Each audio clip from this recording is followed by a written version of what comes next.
Sasa mimi nimewaambia hii serikali hii, mimi nawaambia hii serikali ni ya mahasla. Hakuna nusu mkate, hakuna handshake, hakuna hiyo borojo.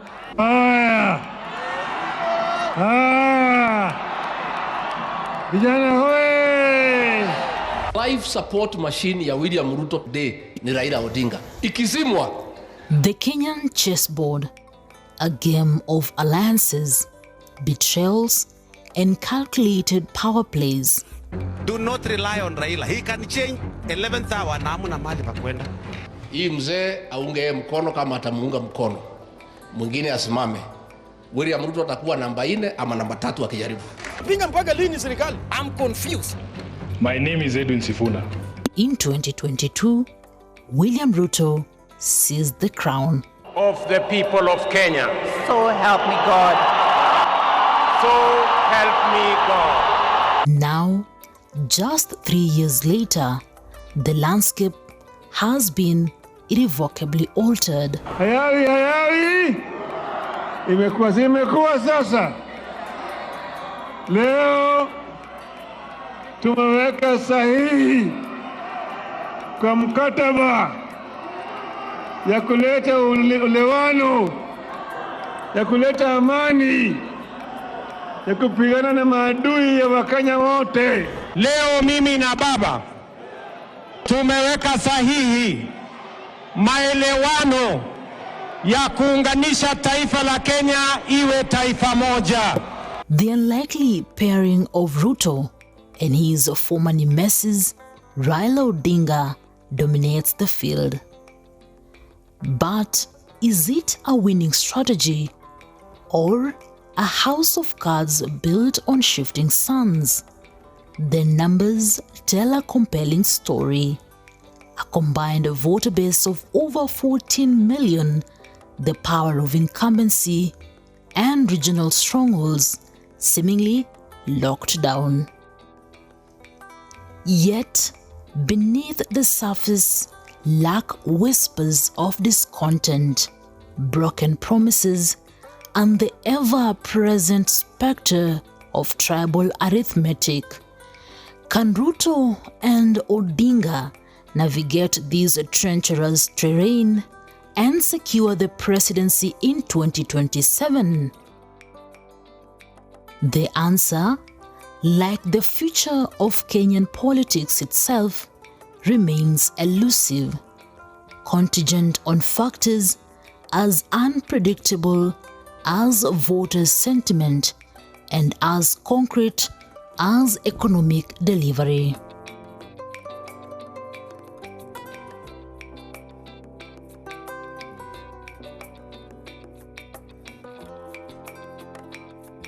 What will tip the scales?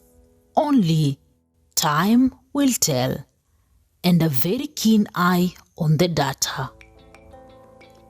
Predicting whether the alliance between Raila Odinga and William Ruto can win the Kenyan presidency in 2027 involves analyzing current political dynamics, historical voting patterns, and potential future developments, all of which are subject to change.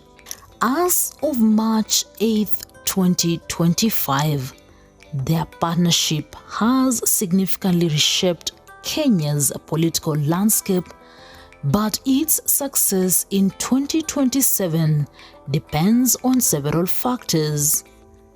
The alliance, formalized through a memorandum of understanding signed on March 7, 2025, between Ruto's United Democratic Alliance and Odinga's Orange Democratic Movement, aims to address social, economic, and political challenges. This follows a period of cooperation that began in mid-2024 when Ruto, facing youth-led protests and governance crises, brought key ODM figures into his cabinet. This broad-based government includes prominent Odinga allies like John Mbadi for Treasury, Hassan Joho Mining, and Wycliffe Oparanya Cooperatives, signaling a strategic merger of their political bases. Let's look at these factors. Factor number 1, combined voter base. In the 2022 election, Ruto won with approximately 7.18 million votes, translating to 50.49%, while Odinga garnered 6.94 million votes, translating to 48.85%, totaling over 14 million votes combined. Together, they represent significant support from Rift Valley, Ruto's Kalenjin base, Nyanza, Odinga's Luo stronghold, Western, Coast, and parts of Nairobi and Eastern regions. If they maintain this coalition, it could dominate numerically. Factor number 2, state machinery. As incumbent president, Ruto controls state resources and institutions, which historically provide an advantage in Kenyan elections. Paired with Odinga's grassroots mobilization skills, these could amplify their campaign. And what about the regional influence? The alliance has already neutralized some opposition by co-opting ODM's stronghold like Nyanza, Coast, while Ruto retains influence in Rift Valley. Efforts to regain Mount Kenya, a key voting bloc that backed Ruto in 2022 but has since shown discontent. For example, after Gachagwa's impeachment, could further solidify their position. Factor number 4, narrative of unity. Their MOU emphasizes inclusivity, devolution, and anti-corruption issues that resonate with many Kenyans. If implemented effectively, these could bolster their appeal. But they also face challenges and uncertainties. Among them, voter sentiment. Ruto's popularity has waned since 2022 due to economic struggles, among them the cost of living crisis and perceived broken promises as seen in the 2024 protests. Odinga's decision to align with Ruto has also alienated some of his base who view it as a betrayal of opposition ideals. Posts on X reflect this, with some arguing that RAILA supporters hate William Ruto and won't back him even if Odinga does. Leo tumeweka sahihi kwa mkataba. There is also the question of opposition cohesion.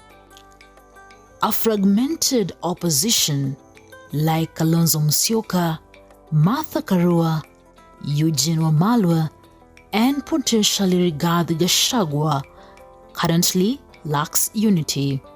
However, if they consolidate around a strong candidate, possibly leveraging anti-Ruto sentiment and Mount Kenya's drift, they could pose a threat. The youth vote, energized by the 2024 protests, also remains a wild card. Aunge mkono kama atamuunga mkono. Mwingine asimame. William Ruto atakuwa namba 4 ama namba 3 akijaribu. Kama. And there is the issue of tribal arithmetic. Kenyan politics often hinges on ethnic coalitions. Without Mount Kenya, Kikuyu, and Kamba support, both of which backed Ruto or Odinga in 2022, but are now uncertain, the alliance might struggle to exceed 7.5 million votes. As one ex-user suggested, the loss of these blocks could offset gains elsewhere. Then there is the recent issue of Raila's role. Odinga's failed bid for the African Union Commission chairmanship in February 2025 has refocused his attention on Kenyan politics. While he's signaled ODM will field a candidate in 2027, his alignment with Ruto suggests he might not run himself, for he will be 82 years, but could back Ruto or a proxy. Internal ODM divisions, like Edwin Sifuna's criticism of Ruto versus others' support for the alliance, could complicate these. Lastly, economic delivery. The alliance's success hinges on tangible improvements by 2027. Persistent issues like debt, corruption, and unemployment could fuel an anti-Ruto wave, estimated by some at 15 million potential voters, though this figure lacks hard data. Now, here is the possible outcome. If Ruto and Odinga sustain their partnership, deliver on promises, and recapture wavering regions like Mount Kenya, they could secure a victory, potentially exceeding the 50% threshold, that is around 7.5 to 8 million votes, assuming turnout mirrors 2022's 65%. Historical precedents like Ruto's 2013 and 2017 wins with Uhuru Kenyatta shows that elite pacts can triumph. However, if opposition unites, economic woes persist, or their base erodes, especially among youth and Odinga's loyalists, they could lose narrowly, as seen in tight past races. In short, the alliance can win in 2027 given its current strengths, but it is not guaranteed. We'll talk about you mpaka tukutoe. So wewe zoea. So we have many plans, Mr. President, but removing you is a prerequisite of us implementing our plans. Hii mzee aunge mkono kama atamuunga mkono. Mwingine asimame. William Ruto atakuwa namba 4 ama namba 3 akijaribu. Kama Ruto alitapeli Rigathi Gachagua baada ya kumeletea kura milioni 5. Yeye ni nani? Yeye ni tapeli, asikubali kutapeliwa na ajue kwamba sisi tumeamua. Kama atajiunga nasi sawa, kama hatajiunga nasi sawa. The next 2 years marked by policy outcomes, opposition moves, and public sentiments will be decisive. What is your take on how these might play out? Newsroom, Maisa TV, Ridah Chebet.